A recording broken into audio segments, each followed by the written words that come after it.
the entire battlefield fell deathly silent. What do you mean by that? It's exactly as I said, my lady. I know not the number it took, but those who survived the light were all struck down the very next moment. The only ones lucky enough to be spared were myself, Razan, and Fiat Mars.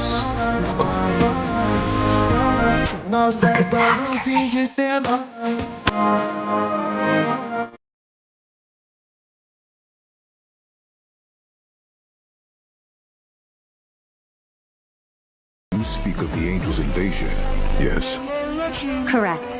If we allow that city to continue to expand at its current pace, it's all but guaranteed. That would be troublesome. After all, we're aiming to secure total victory in the next Great Tenma War. Right. Which is why we should think twice before taking action.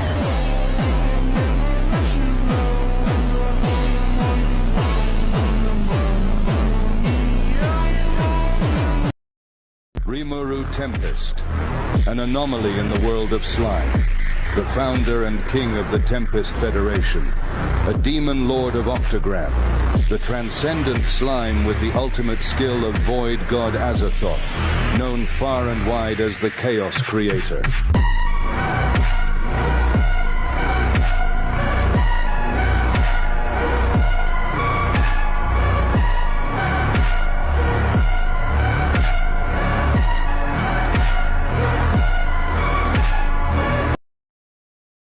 Dream, an unfulfilled wish. Reviving the Star King Dragon, Feldenava, in his entirety was not possible for the Justice King Michael, who was merely a skill. But even so, he couldn't shake the hope. A world without Veldeneva held no value for Michael. Michael's eyes fluttered open. He shook his head gently, trying to rid himself of the lingering emotions. He couldn't help but feel a bit confused at the feeling, as if his emotions had been laid bare for the first time. I thought I wasn't as naive as Rudra, but I was wrong. In the end, that was the lesson. Trust no one and use everyone as pawns. If he had done that from the start, Obera's betrayal could have been avoided. He hadn't because he believed in Feldway. He thought that Feldway's friends, the people he trusted, would also be trustworthy to him. But that was a mistake. When the ultimate skill Salvation King Azrael, bound to his hand, returned to him, Michael realized his error.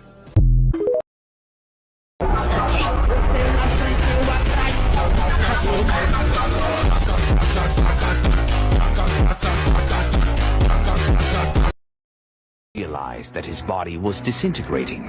He was the first being to bear witness to the strongest ultimate skill, Void God Azathoth. And before he had time to face that inescapable reality. So then, do you have any last words? Rimuru asked him. Accepting defeat, Michael thought to himself. How could he have formed them in every way? He could not find the answer. That's why he asked a different question rather than sighing in defeat. You, who are you? To which Rimuru replied, puzzled look. Hey, me, I'm just a slime.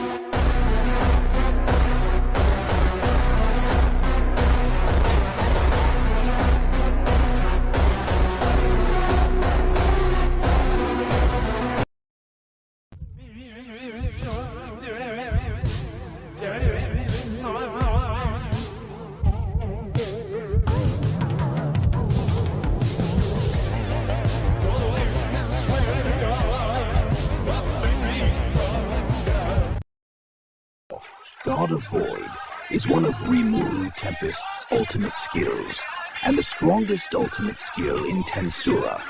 With this skill, Rimuru has complete control over space-time.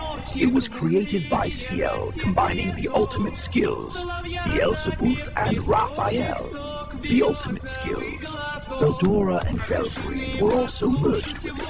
Its sub-skills are Soul Gluttony, Nihility Collapse, Imaginary Space, True Dragon Release, Space-Time Domination, Multi-Dimensional Barrier, Time Wrap, Imaginary Blade, and many more.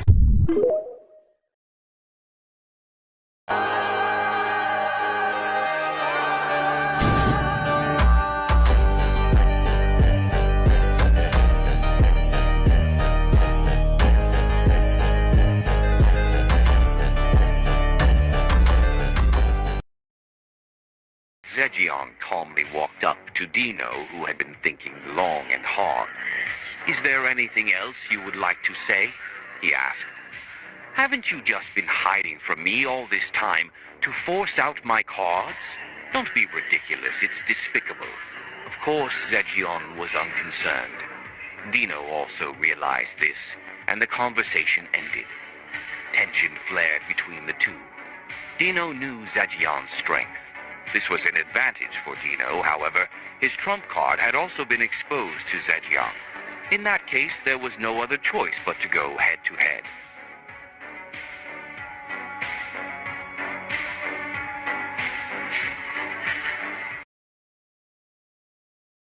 After several hundred years, there was no sign of Veldanava's return. Feldway wondered why.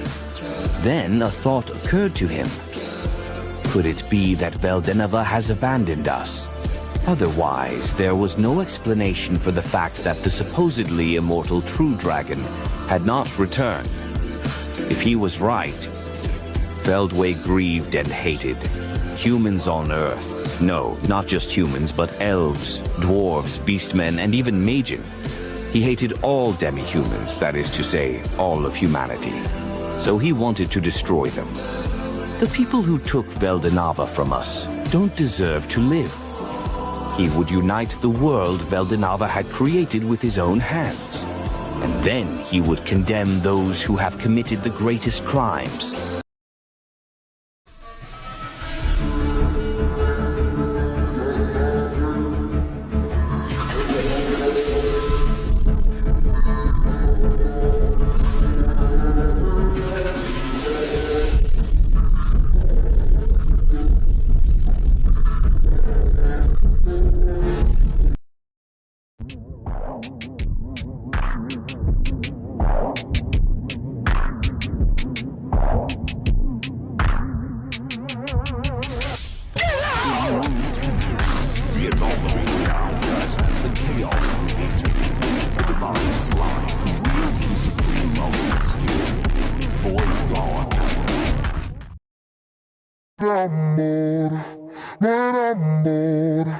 Eso fue lo que dijiste tú, no era amor.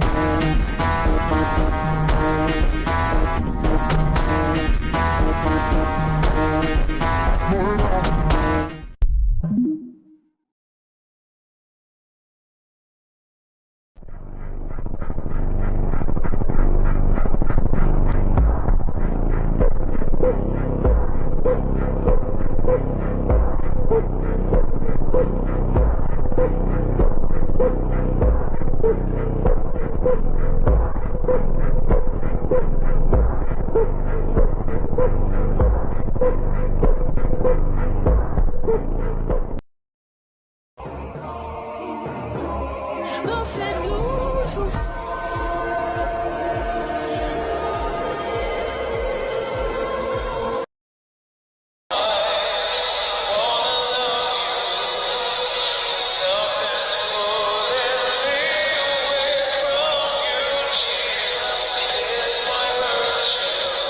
Veldanava no longer had any interest in the world. It had taken his beloved wife, Lucia, from him, and that alone was a sin beyond comprehension to the god of creation.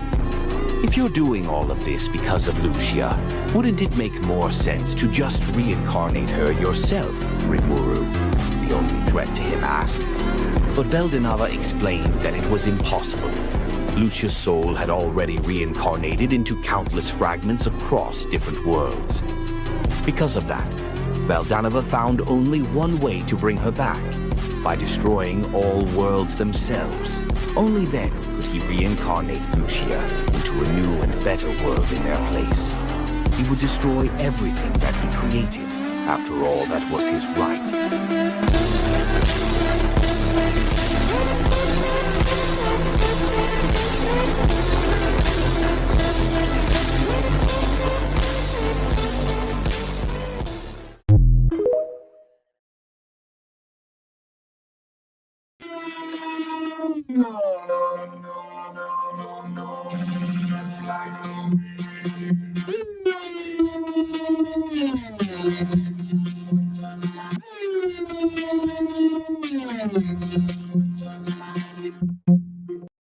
Sleep long enough, my friend.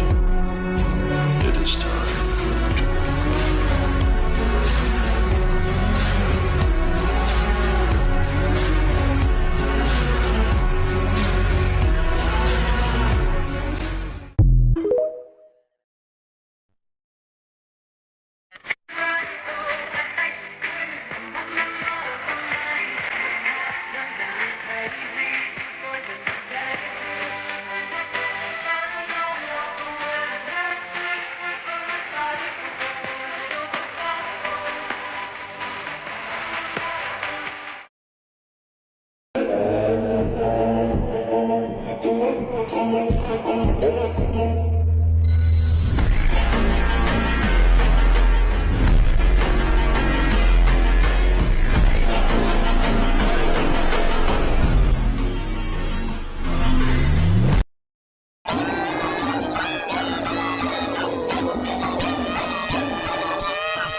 Rimuru Tempest stood against the one who shaped the world itself, Veldanava, the primordial god.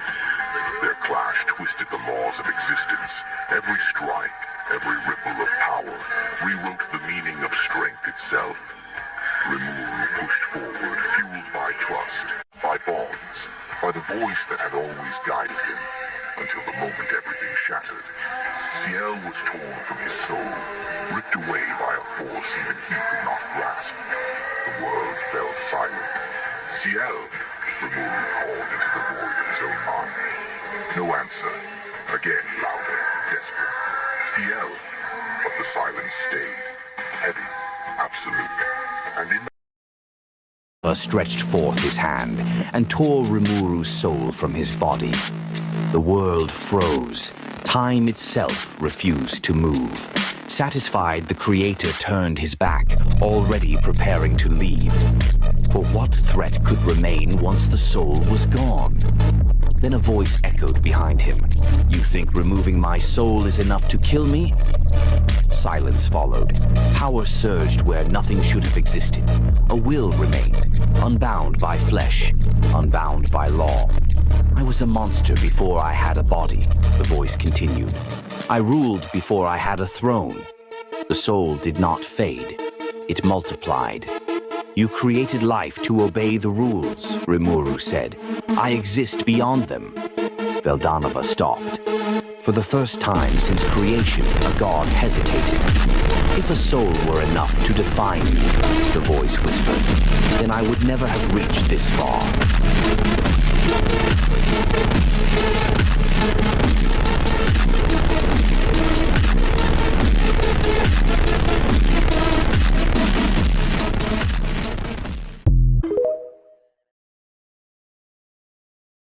Araj, the dragon of destruction, begins absorbing everything. not eating, but reverting things back into their original state. Veldanava understands he cannot escape. This is his punishment, the final consequence of all the mistakes he made.